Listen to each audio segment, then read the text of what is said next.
Okay, so I'm not going to make this one too long because I've got some space limitations at the moment, and there's a lot going on at the moment. I'm just going to mention this because I'm not going to make a separate video on it.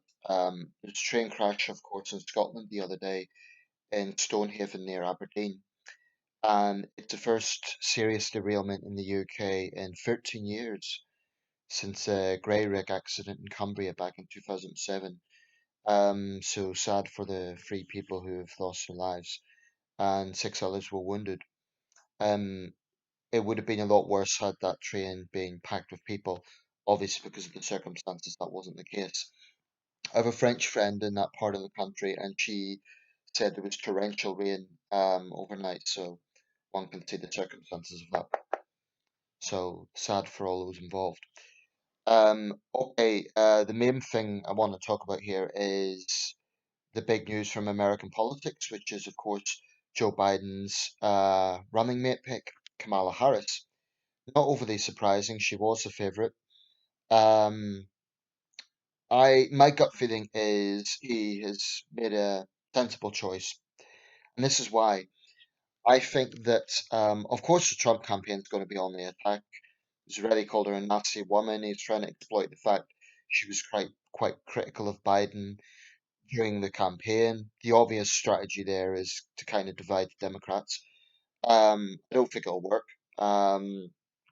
because, when Trump was running, um, Pence wasn't running against him, but look at the sort of dynamics within the Republican Party. Ted Cruz and Trump were at loggerheads for a long time, then Cruz ended up praising Trump. So that's politics. You get internal criticisms, internal divisions. Um, I think Biden and Harris are both experienced enough to be adults and to, obviously any differences they had would have been cleared up. She done the routine thing of praising the nominee. That's kind of the job of a vice presidential selection. Apart from showing gratitude to the nominee for choosing them, it's also good politics because if you're being chosen as the VP. And I think this year is exceptional. I'll come to that in a second. But if you've been chosen as the VP, your main job really is to sell the presidential nominee. Um, and she's doing that, right? Here's the thing. I think it's going to be quite hard for the Trump campaign to really pigeonhole her because she's not far left. Like Biden, she's more center ground. Of course, Biden will pitch to progressives, and he is fairly to the left. It's been speculated that he'll be the most liberal president for a very long time. Um, he might even be more left wing than Obama, but the trajectory of American politics is a little bit similar to the British left. I mean, the way the Democrats have gone. I mean, if you look at Bill Clinton, like Tony Blair, although Clinton, of course, came first, they both pitched to progressives. In the UK, we would say centrists. Um, Slightly different dynamics. Tony Blair had to obviously reform the Labour Party or at least move it more to the centre in order to be electable. Bill Clinton had to pitch to the centre ground in order not to be cast as a lefty. I mean, both Clinton and Blair were tough on welfare, for example. Um, I think in the current dynamics, Biden will pitch to progressives, but if you look at his rhetoric, it's actually fairly centre ground. Um, Likewise with Harris. I mean, one thing no one, the Trump campaign cannot accuse her of being soft on crime. If Biden had picked someone who's really, really, very closely linked to Black Lives Matter, which is an organization that's publicly called for the abolition of prison, like the total abolition, not just, we lock up too many people, which is true, but the total abolition of prison. One of the co-founders has clearly stated that. Um, So Harris isn't of that school of thought. She was a prosecutor in California, I understand. Um, I won't lie, I don't know a massive amount about her, except that she's obviously a prominent figure within the party. Early on, I thought she seemed like quite a sensible choice. There will be some in the party that are probably still bitter. I imagine Tulsi Gabbard supporters are bitter towards Harris, but in my view, Harris is a much better candidate. I think Gabbard, and I know we'll probably get attacked for this, but I think Gabbard would have been a disaster because I think she had very bad judgment on foreign policy by going and visiting Assad. I'm very, very critical of Gabbard's decision to do that. I think that's far worse than anything Harris has done. Um, so she was a prosecutor.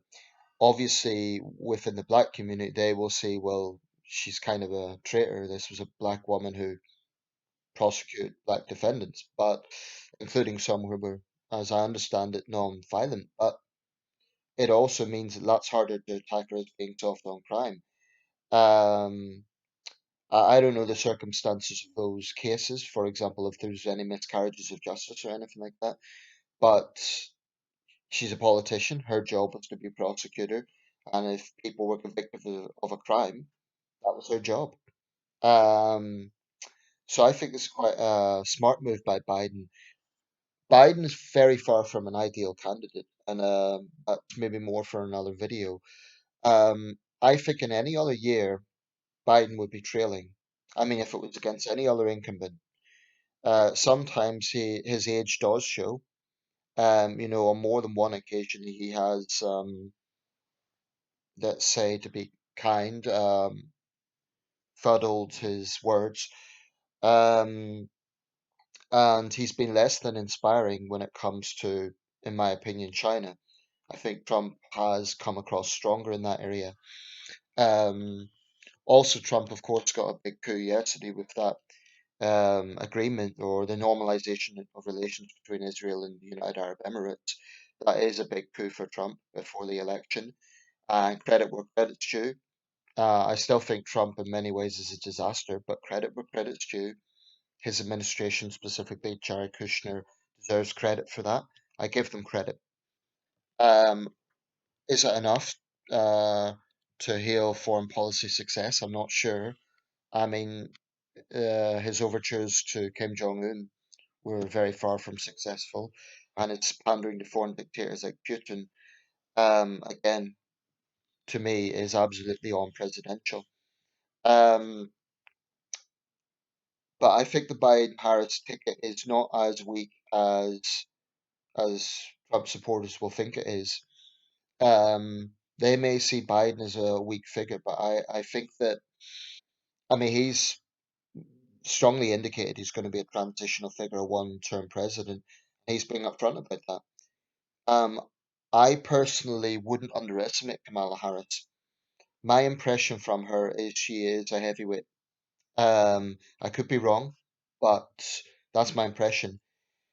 Now, the obvious thing is when she gets into the debate with Mike Pence, she'll have to be a bit careful there because she's not debating Trump, so she cannot be too aggressive. Otherwise, she could just be portrayed as Trump has called her, a Nazi woman, which is, something he's called a lot of prominent women, but she can't be too, you know, dogmatic with Pence in that sense, because Mike Pence doesn't debate the way Trump does. Pence is um, he's quite polite. He's quite, pretty normal politician in that sense. I'm not saying his record is. Pence has some pretty controversial positions of his own in his record. However, in terms of debating skills, and this was seen in the Tim Kaine debate, he's a good debater. Um, he's calm, he's measured, he just seems like a normal politician. So I think Harris needs to be careful not to. I imagine what she'll do is focus more on Trump, um, which is, in a sense, a vice presidential debate. They're both kind of acting as cheerleaders for their president. In Pence's case, the incumbent president. In Biden's case, the president to be. From Harris's point of view. But she would have to be careful not to be too sort of aggressive. I'm not saying she will be, but I think she'd have to approach that with being tough, assertive, but also polite. And I think one reason Tim Kaine lost that debate was he came across as a little bit smug. So if Harris done the same, that would be a mistake. Um, because Mike Pence isn't Donald Trump, and therefore she'll have to approach it not like she's debating Trump, but like she's debating Pence. But Pence is going to be defending Trump's record, and there's many, many, many areas for Trump's record to be criticized on. So I think Harris will go for that. So it's going to be interesting. My gut feeling is this was a good choice. She's been called the first black woman pick. It's technically not the whole thing. She's also the first Asian American pick. Her parents, or one of her parents, as I understand, was of Indian back- background. Already there's some people saying she's one of us. I don't like that sort of thinking. I think it's a bit of a shallow reason to support someone, but I imagine if people are enthusiastic about Kamala Harris, they'll be enthusiastic about the white man who's picked her as well. So, um, I'm not too concerned about that. I've no doubt the feud between Harris and Biden in the primaries will be brought up by the Trump campaign, but I think that would just fall flat because right now, they seem like they've got very good rapport. The press conference was there was no audience to kind of play off. So to me, it came across as sincere because they weren't playing off to an audience. Um, so I wouldn't underestimate it. I still think, for those of us who are critical of the Trump administration, there shouldn't be complacency about the polls. The Biden campaign may be leading in every poll, but he knows that they could be dead wrong. So, and there may also be kind of silent Trump voters that won't admit they're going to vote for Trump, but will. That happened in the 1992 British general election when there was a so-called silent Tory voter, i.e., they didn't admit the pollsters they were voting for the Conservatives, but they did. That might be a factor this time. Who knows? Um, and I'll just close with this. My overall gut instinct, if I were an American, would be more towards Democrats, notwithstanding my very strong critique of the way identity politics is going and the in my view negative influence of Black Lives Matter and a lot of the race debate in America right now is very, very, Biden and Harris will pander to that. And of course that's something that I'm not overly happy about, but they don't really have any other choice because, you know, it's politics. Um, they have to be the anti-Trump. It's just that's the way politics is. So I think it's a smart move because, I think one of the main attack points by Trump is going to present Biden as the president of disorder. It's going to say, oh, look, these Democrats that preside over lawless cities, this summer of unrest, Biden's very much of that school of thought. But here he's picked a woman who was a prosecutor. She can't be painted as soft on crime. Therefore, yeah, I think it's a smart move. Had he picked someone who was, I don't know much about the other people who were named. Michelle Obama was even named at one point, which was never going to happen. But if he picked someone who was really active in Black Lives Matter or had served as a constant sort of thorn in the side of law enforcement, or rather, the judicial system, I think it would be easier to attack the Democrats for being soft on crime. This way, I don't think that can happen. And as for those Democrats who think, oh, she was too hard on black defendants, um, well, she's also listened to Black Lives Matter and their concerns.